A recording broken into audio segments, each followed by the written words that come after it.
ഏട്ടാ, ഏട്ടനെപ്പോ വന്നു ഏട്ടാ? ഞാനിപ്പോ വന്നേ ഉള്ളു ദേവി. എന്താ ഏട്ടാ ഏട്ടൻ്റെ മുഖമൊക്കെ വല്ലാതിരിക്കുന്നത്? ഏട്ടൻ പോയ കാര്യങ്ങളൊക്കെ എന്താ ഏട്ടാ? പോയ കാര്യങ്ങളൊക്കെ ജ്യോത്സ്യം വന്നു, പ്രശ്നങ്ങളൊക്കെ എടുത്തു. പ്രശ്നത്തിൽ കണ്ടിരിക്കുന്നതൊക്കെ വളരെ ഗുരുതരമായ കാര്യങ്ങളാണ് ദേവി. അതെന്താ ഏട്ടാ? അതോ, ഒരുപാട് ദോഷങ്ങളൊക്കെ ഉണ്ട് ദേവി നമ്മുടെ കുടുംബത്തിൽ. അതിൽ പ്രധാനമായിട്ടും എൻ്റെ അച്ഛൻ്റെ കാര്യങ്ങളാണ് കണ്ടിരിക്കുന്നത്. അച്ഛനെ ഒരു ബ്രാഹ്മണ സ്ത്രീയുമായിട്ട് ബന്ധം ഉണ്ടായത്രേ. അപ്പോൾ അച്ഛനെ മന്ത്രങ്ങൾ ജപിച്ച് ആവാഹിച്ചെടുക്കണമെങ്കിൽ ആ സ്ത്രീയെ കൂടി ആവാഹിക്കണം. അച്ഛനെ എവിടെയെങ്കിലും കൊണ്ട് ഇരുത്തണമെങ്കിൽ, അച്ഛന് സന്തോഷം കിട്ടണമെങ്കിൽ ആ സ്ത്രീയെയും കൂടി ആവാഹിച്ചെടുക്കണം. ഏട്ടൻ്റെ അച്ഛനാണ് കൊള്ളാലോ ദേവി. ശവത്തെ കുത്തല്ലേടി. ഞാനിതെല്ലാം കേട്ട് വിഷമിച്ചാണ് വന്നിരിക്കുന്നത്. എന്നിട്ട് പിന്നെ ജോത്സ്യൻ എന്തൊക്കെ പറഞ്ഞു? അതോ, അച്ഛന് ഈ സ്ത്രീയുമായിട്ട് കുറേ നാളത്തൊരു ബന്ധമുണ്ടായിരുന്നു എന്നാണ് പറയുന്നത്. അങ്ങനെ അവരെ കല്യാണമൊക്കെ കഴിച്ച് അവരുടേതായിട്ടുള്ള ഒരു സ്വപ്ന ലോകത്ത് അവർ ഒരു വീടൊക്കെ ഉണ്ടാക്കി താമസിക്കുകയായിരുന്നു. ഭൂമിയിലെ മനുഷ്യന്മാർ കല്യാണം കഴിച്ച് എങ്ങനെ ജീവിക്കുന്നുവോ അതുപോലെ തന്നെയാണ് അവരും ജീവിച്ചിരുന്നത്. എല്ലാ ദിവസവും രാവിലെ തുടങ്ങുന്ന അവരുടെ സംസാരവും ഫോൺ വിളിയും ചാറ്റിങ്ങും ചിരിയും കളിയും തല്ലുപിടുത്തങ്ങളൊക്കെ രാത്രി വരെ തുടർന്നു പോകും. അങ്ങനെ സന്തോഷമായിട്ട് ജീവിച്ചു പോരുന്നതിൻ്റെ ഇടയിൽ അവർ ഒരു ടൂറ് പോയി. ഒരു അപകടത്തിൽപ്പെട്ടവർ മരിച്ചുപോയി എന്നുള്ളതാണ് ഇവിടെ കാണിക്കുന്നത്. അല്ല, അത് നമുക്കറിയാലോ അച്ഛൻ മരിച്ചത്. പക്ഷേ അച്ഛൻ്റെ കൂടെ ഈ സ്ത്രീയും ഉണ്ടായി ദേവി. എന്താണല്ലേ? അതേ ദേവി. അങ്ങനെ ഈ സ്ത്രീ അച്ഛനെ വിട്ടു പോകില്ലെന്നാണ് പറയുന്നത്. നമ്മുടെ ഈ കുടുംബത്തെ പ്രശ്നങ്ങളൊക്കെ തീർക്കണമെങ്കിൽ ഒരുപാട് പണച്ചെലവുണ്ട് ദേവി. മാത്രവുമല്ല, അച്ഛനെ മാത്രമായിട്ട് നമുക്ക് ആവാഹിച്ചു കൊണ്ട് ഇരുത്താൻ സാധിക്കില്ല.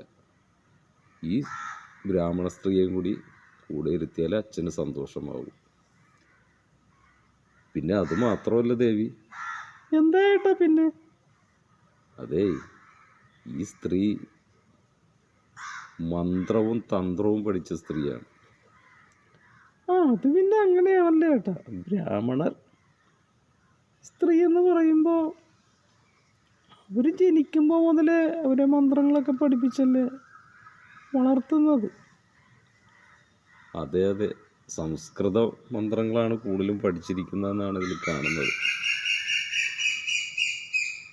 അപ്പോൾ ഒരു നിസ്സാരക്കാരിയല്ല ദേവി. അവർ അച്ഛനെ വിട്ട് എങ്ങും പോകില്ല. മരിച്ചിട്ട് ഇത്രയും വർഷം കഴിഞ്ഞിട്ടും ഈ പ്രശ്നവിധിയിൽ ഇങ്ങനെ കാണുന്നുവെങ്കിൽ അവർ തമ്മിലുള്ള ബന്ധം എന്തായിരിക്കും എന്ന് എനിക്കറിയാമല്ലോ. ഞാനതല്ല ആലോചിക്കുന്നത്. ലക്ഷങ്ങൾ ചിലവാകുമെന്നാണ് ജ്യോത്സ്യം പറഞ്ഞത്. 3-4 തന്ത്രിമാർ വരണം. ഇപ്പോൾ തന്നെ രാവിലെ തുടങ്ങിയ ജ്യോത്സ്യം വെപ്പ് വൈകുന്നേരം വരെ നീണ്ടുപോയി. ഒരു ബുക്ക് നിറച്ചാണ് ദേവി എഴുതി വച്ചിരിക്കുന്നത്. ഇനി അത് ലിസ്റ്റാക്കി തരുമ്പോൾ എന്തോരം ഉണ്ടാവും എന്നുള്ളതാണ് എൻ്റെ പേടി. ഏട്ടൻ എന്തിനായിട്ടാ വിഷമിക്കുന്നത്? ഇതിനൊക്കെ പണം വേണ്ടേ ദേവി? അതിനല്ലേ ഈ ദേവി നിൽക്കുന്നത്. ഏട്ടൻ ധൈര്യമായിട്ട് മുന്നോട്ട് കാര്യങ്ങളൊക്കെ നീക്കിക്കോ ഏട്ടാ. നിന്റെ കയ്യിൽ എവിടെ നിന്നാ ദേവി ഇത്രയും പൈസയൊക്കെ? അതൊക്കെ ഉണ്ട് ഏട്ടാ. ഏട്ടൻ ധൈര്യമായിട്ട് കാര്യങ്ങൾ നീക്ക്, നമുക്കെല്ലാം ശരിയാക്കാം. ശരി ദേവി, ഇപ്പോഴാണ് എനിക്കൊരു ആശ്വാസമായത്. നിങ്ങളുടെ അച്ഛന് നിങ്ങളൊരു മകനല്ലേ ഉള്ളൂ. അച്ഛൻ്റെ ആഗ്രഹം നടത്തി കൊടുക്ക്. ആ ബ്രാഹ്മണ സ്ത്രീ അച്ഛന് സുഖമായിരിക്കട്ടെ. നമുക്കും സന്തോഷം കിട്ടുന്ന കാര്യമല്ലേ അത്. അവരിത്ര ആത്മാർത്ഥമായിട്ട് സ്നേഹിച്ചിരുന്നെങ്കിൽ അവരെന്നും ഇണപിരിയാതെ ഇരിക്കട്ടെ ഏട്ടാ. അതെ അതെ, അതാണ് ഞാനും ആലോചിക്കുന്നത്. അവരെ ആരും അറിയാതെ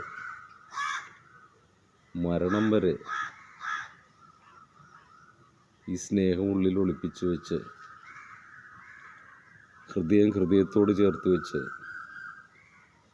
ഇങ്ങനെ ജീവിച്ചിരുന്നെങ്കിൽ, മരിച്ചപ്പോഴും പിരിയാതെ അവർ ഒരുമിച്ച് മരിച്ചില്ലേ. അപ്പോൾ നമുക്കൊരിക്കലും അവരെ പിരിക്കാൻ സാധിക്കില്ല ദേവി. അത് തന്നെ ഏട്ടാ ഞാൻ പറഞ്ഞത്. പിന്നെ ആ സാധനങ്ങളുടെ ലിസ്റ്റ് വരുമ്പോഴേ ഏട്ടൻ മേടിക്കണ്ട, അത് അവരെ തന്നെ ഏൽപ്പിച്ചാൽ മതി. അത് ഞാനും ആലോചിച്ചു. ഇവർ തരുന്ന ലിസ്റ്റും പ്രകാരമുള്ള സാധനങ്ങളൊക്കെ അന്വേഷിച്ച് കിടന്ന ഇന്നത്തെ കാലത്ത് കിട്ടാൻ ബുദ്ധിമുട്ടാണ്. അവരെ തന്നെ ഏൽപ്പിച്ചാൽ അത് അവർ തന്നെ കൊണ്ടുവന്നോളൂ. മാത്രവുമല്ല, ഏതെങ്കിലുമൊക്കെ വീട്ടിൽ ഇതുപോലെ എന്തെങ്കിലുമൊക്കെ ചെയ്തിട്ട് ബാക്കി വരുന്ന സാധനങ്ങളൊക്കെ അവരുടെ കയ്യിലുണ്ടാവും. അവരാകുമ്പോൾ അത് കൃത്യമായിട്ട് കൊണ്ടുവന്നത് നിറവേറ്റും. അങ്ങനെ മതി ഏട്ടാ. 10 രൂപ കൂടുതൽ കൊടുത്താലും വേണ്ടിയില്ല, അവർ കൃത്യമായിട്ട് ആ സാധനങ്ങളൊക്കെ മേടിച്ചുകൊണ്ടുവന്ന് ആ കാര്യങ്ങൾ ചെയ്തു. അങ്ങനെ ചെയ്യാമല്ലേ? അങ്ങനെ ചെയ്താൽ മതി ഏട്ടാ. എങ്കിലും ഏട്ടൻ ഇതിൻ്റെ കാര്യങ്ങളൊക്കെ അങ്ങോട്ട് നീക്കിക്കും. എത്രയും പെട്ടെന്ന് ആ കാര്യം നടത്തണം. അച്ഛനും ആ സ്ത്രീക്കും സന്തോഷം കിട്ടട്ടെ ഏട്ടാ. ഉവ്വ, എന്നാ ഞാനേ വിളിച്ചു പറയാം. എത്രയും പെട്ടെന്ന് തന്നെ ആ കാര്യങ്ങൾ നടത്താനുള്ള രീതിയിലുള്ള കാര്യങ്ങൾ നീക്കിക്കോന്നു.